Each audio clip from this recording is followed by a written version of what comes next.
The president is lying about refugees as he and his ex-national security advisor, John Bolton, argue over whether Bolton quit or was fired. For more on this, it's time for a closer look.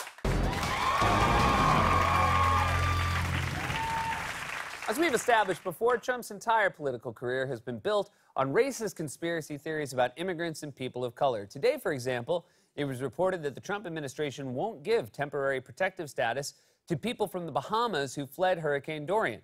And when he was asked about that on Monday, Trump said this. We have to be very careful. Everybody needs totally proper documentation because the Bahamas had some tremendous problems with people going to the Bahamas that weren't supposed to be there. I don't want to allow people that weren't supposed to be in the Bahamas to come into the United States, including some very bad people and some very bad gang members and some very, very bad drug dealers. I'm sorry, so you think gang members and drug dealers snuck into the Bahamas, then hid out there and waited for a hurricane so they could eventually pretend to be refugees and sneak into the United States? Psst, I need to get this kilo of cocaine into the United States. No problem. Just take it to the Bahamas and then wait 5 years. The only people who've ever been in the Bahamas who weren't supposed to be in the Bahamas are old people who got on the wrong cruise. I thought we were going to Barbados. Trump has always conflated immigrants with criminals, despite the fact that immigrants commit crimes at lower rates than native-born Americans. This is, in many ways, the central lie of his political career, and he repeated it again during a rally on Monday, even doing some crowd work with the audience in North Carolina. One of the biggest issues in this election is, in fact, sanctuary cities. Sanctuary city policies that force prisons and jails to release criminal aliens directly into your neighborhoods. Get out, go ahead, go into the neighborhood. What's your neighborhood? Where do you live? What? Rutherford County. Okay. So, how do you feel about having them release hardened, horrible criminals into Rutherford County? I don't think so. Oh, they're releasing hardened criminals into Rutherford County? Are your aides on parole? I mean, seriously, now he's just making up scary stories. He should hold his rallies in the dark with a flashlight under his face.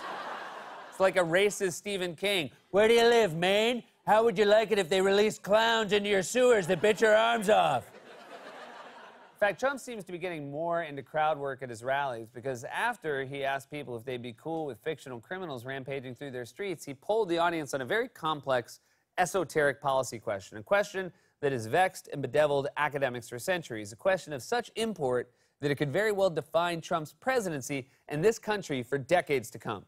What do you like better, made in America or made in the USA? Go ahead.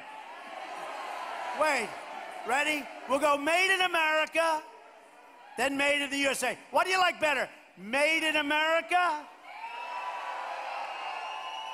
Made in the USA.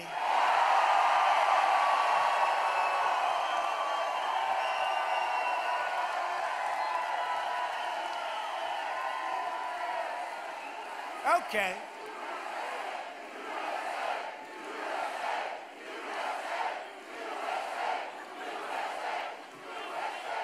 So I think we know that answer. That might be the single dumbest thing I've ever seen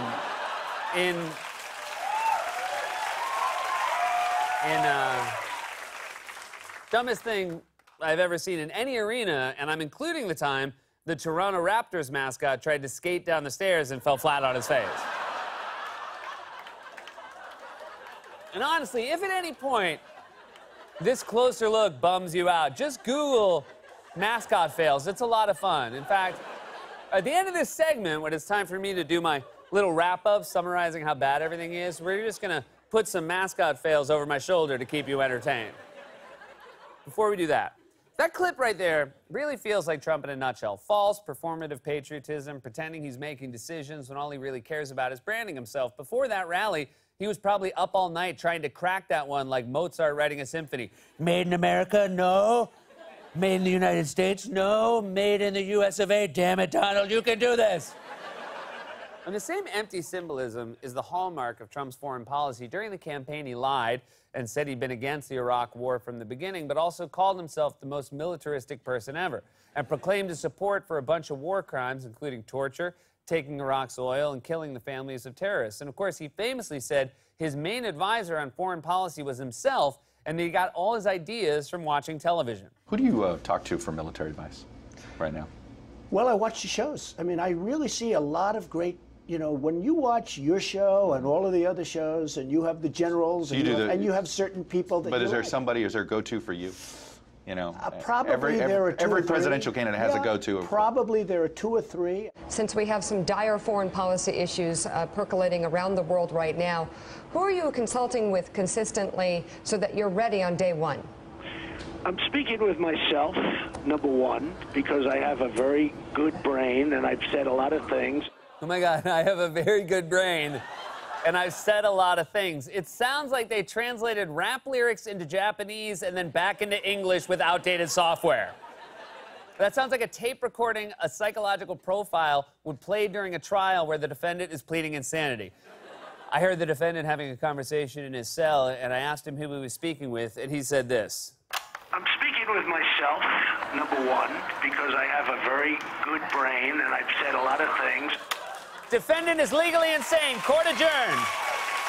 So, Trump says he gets his foreign policy advice from the shows, and of course, in particular, he was talking about Fox News. That's where he saw John Bolton, the former Bush administration official and Fox News pundit, who Trump hired last year as his third national security advisor, which was horrifying because Bolton is an unrepentant warmonger who has pushed for regime change in Iraq, Iran, Syria, Venezuela, and North Korea. In fact, a former Trump administration official actually told The New Yorker, John wants to bomb everyone. And it's dangerous to have someone like that around Donald Trump because Trump is very impressionable. If Marilyn Manson had a show on Fox News, Trump would show up to his next press conference with jet black hair and a nose ring.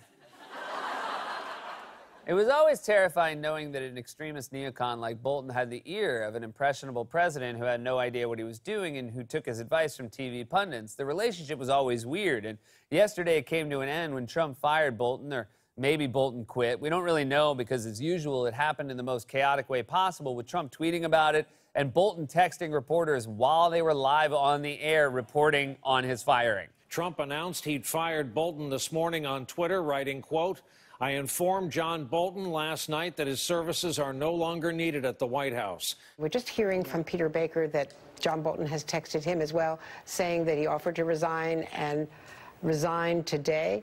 So that version is differing very much from the firing version that comes from the president. John Bolton just texted me just now. Okay. He's watching. Can you read it? He said, let's be clear, I resigned. And I said, do you mind if I say that while you were talking? And he wrote, yes. So John Bolton has just told me, texted me to say, I resigned. This is insane. They're all talking to each other through the television. Trump is firing people via tweet. Bolton is texting news anchors on live TV to respond. It's like if you were watching a soap opera and in the soap opera, one of the characters said, oh my God, John's evil twin is at home watching this. And he just texted me to say, he's alive.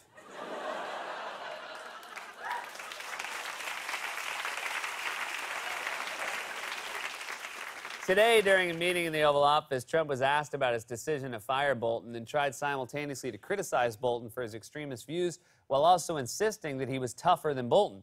But he also specifically and repeatedly went out of his way to criticize Bolton for his role in the Iraq War. What led you to decide to part ways? So, John is somebody that I actually got along with very well. He made some very big mistakes. And frankly, he wanted to do things not necessarily tougher than me. You know, John's known as a tough guy. He's so tough he got us into Iraq. And, you know, John wasn't in line with what we were doing. And actually, in some cases, he thought it was too tough what we were doing. Mr. Tough Guy, you know, you have to go into Iraq. Going into Iraq was something that he felt very strongly about. So we're right now in for over $7 trillion into the Middle East. But he was very out there, I can tell you, and wanting to have them do it. I thought it was a terrible mistake. If you knew all that then, why did you hire him in the first place?